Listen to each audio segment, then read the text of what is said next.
Hi guys, welcome back here to episode 2 of my indoor park, Indoor-Mania.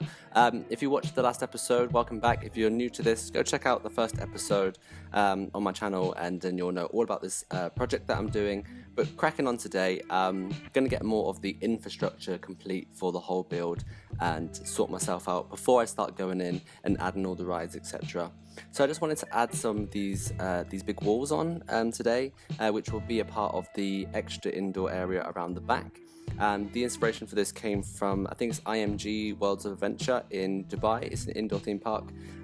Forgot to mention that one in the last video. There was a few indoor parks I was thinking of, but I couldn't think of the names when I was recording. Another one is Galaxyland in Canada at the Edmonton Mall with the famous Mindbender coaster. And that coaster I spoke about in Malaysia is called Odyssey.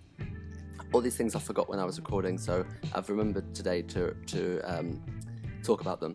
But this wall here is inspired by this park in Dubai, and I just wanted to do like this checkered, really cool kind of wall, which will be continued on at a later date upwards to accommodate how I will do the kind of roof curvature. But for now I'm just leaving it straight, and later on I will edit that with the height. I will copy this over to the other side, and so that has two walls and then this big kind of like quarter of a circle kind of indoor shape at the back. Using the text mod there to do the Indoor-Mania sign, some of the neon bits from the Cyberpunk mod set, which look really cool at nighttime. So I think this wall looks really cool. Definitely adds a bit more of that kind of modern, urban kind of look to it, so that's really cool. Now I'm taking the monorail and just doing like the quarter of a circle shape so I can line up where the next wall will go. I found the monorail track actually to be quite a good guideline, and you'll see later on how I use it again for something. So yeah, that's that done. But right now I feel like this whole thing is just a bit too far forward, and I'm going to move it back so I can do a car park and everything. So that's the kind of plan. As I go, I don't really plan these things, but as I go along, I kind of start seeing ahead of what will be. So I had this big idea for this huge round car park, which I'm going to get onto right in a minute.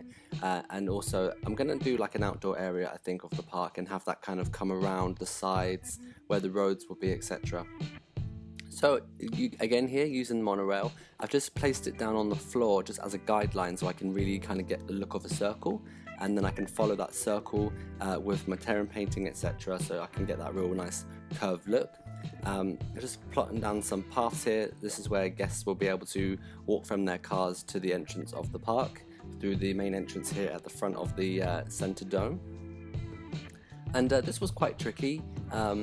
There was something a little bit off the circle, and I don't know whether it's because I used an odd number or something, but it did line up correctly, but I couldn't get the paths to be equal. It was one cube slightly bigger on one side going around, so I'm not quite sure why that was, but I just kind of carried on with it anyway because it wasn't too noticeable. But the car park was definitely a challenge, definitely still is a challenge. I haven't completed it just yet. I'm going to show you a section of it today. I'm just going to copy and paste that around the rest of the dome. But I basically wanted to have 3 sections of car park around the dome, and then the 4th section is actually a part of the park, if you understand what I mean. But the car park, just trying to figure out those roads, which direction they go, and which one takes the cars in and which one takes the cars out, and how the cars get out through over the paths and things, became really complicated, and I actually really started to scratch my head a bit with it, and I did kind of lose a little bit of interest, and I kind of gave up a little bit, and I decided just to, it looked good, but I knew it wasn't like 100% functional, so I just kind of left it and tried to forget about it. And maybe somebody out there who's interested in maybe fixing it would want to have a look at my road infrastructure on this car park. But to be honest, it looks good. Like I said, from a distance you're like, oh cool, car park, but if you really looked in close detail at this car park, you can see all the flaws and how it would be like a traffic nightmare. But yeah, not my strong suit doing roads, and that was also something I struggled with when I tried to play City Skylines.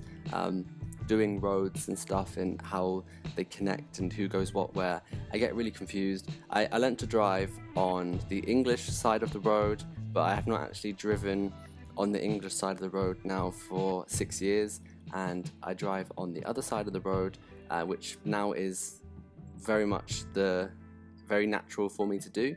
And so when building roads, I get really confused which side of the road I'm doing it on and how I'm building it, and yeah, the whole thing's a mess. So how I've achieved the car park is basically using some terra painting, which you'll see in a second. And instead of using path covers to do the whole floor, I'm going to use the black tarmac terra painting and then use path covers as the ways for the cars to get in and out on like a road. So I'm just going to plop down some path covers now, which will be kind of the roads that will somehow, I'm not even going to try and explain it because I can't, but yeah, you're going to see what I do now. So I'm just going to skip ahead a little bit with this time lapse because it did become quite tedious when I was editing it and I didn't want you guys to be too bored. So now I'm just going to skip ahead. Once I've just completed doing these little path things here. So here, as you can see now, I've put down some of the black terra painting, done some road lines using the roadworks, which I realise were upside down, so I'm going to go back in and redo those just in a sec. But now I'm just going to kind of add in where I think the cars will kind of go in and out. Again, not going to explain it, just agree with me and go along with it because it is wrong. And I'm trying to like connect up ways for them to get in and out, etc. But yeah, I'm going to do this quarter and then save it like I said, and then I can just move it around because there's actually quite a lot of work, lots of floor paths being placed, lots of little road parking lines. When I get onto the roads as well, you got all the road strips and the yellow lines around the outside, etc. So it's a lot of work actually to do a car park, and especially doing a round one is not, I do not recommend it. Do not try doing a round car park because it's really something, like it's really difficult, and I don't know why I came up with the idea of doing a round indoor park, because now I regret it with doing this like car park, but I think it would look cool in the end. But if I did a square indoor park, it would have been so much easier, but doing a square car park, etc. But you know me, always trying to do things that are difficult that you can't do within this game, and really pushing this game to its limit sometimes with what you can do, and I guess that's why I like doing it, to be honest. But yeah, I really gave myself a challenge with this round car park. So this is going to be a footpath here, what I'm doing now, which will kind of take you around the outside of the car park, and then coming off this there'll be the major roads that will connect the park up to like the major highways, etc. So that I'll do at another time. But yeah, it's really coming along now. I didn't want to bore you too much with this car park, which is why I have skipped ahead quite a lot with the footage, because otherwise it would take me maybe 3 episodes of me showing you how to build a car park, and nobody really wants to see that. So I will get on to doing rides very soon. I'm gonna, do this jungle themed adventure thing in the main dome of the park, so I should get onto that quite soon. But for now, I'm just gonna show you the rest of the car park. But I'm going to leave you now with the rest of the footage. Thanks for watching. If you're not subscribed to me, you do hit that subscribe button. I do know that 60% of you that watch my videos are not subscribed because my app tells me. So do click that subscribe button. I really do appreciate it. And I try to get more content out for you in the next few weeks. But thanks for sticking around, and I'll see you all next time. Bye.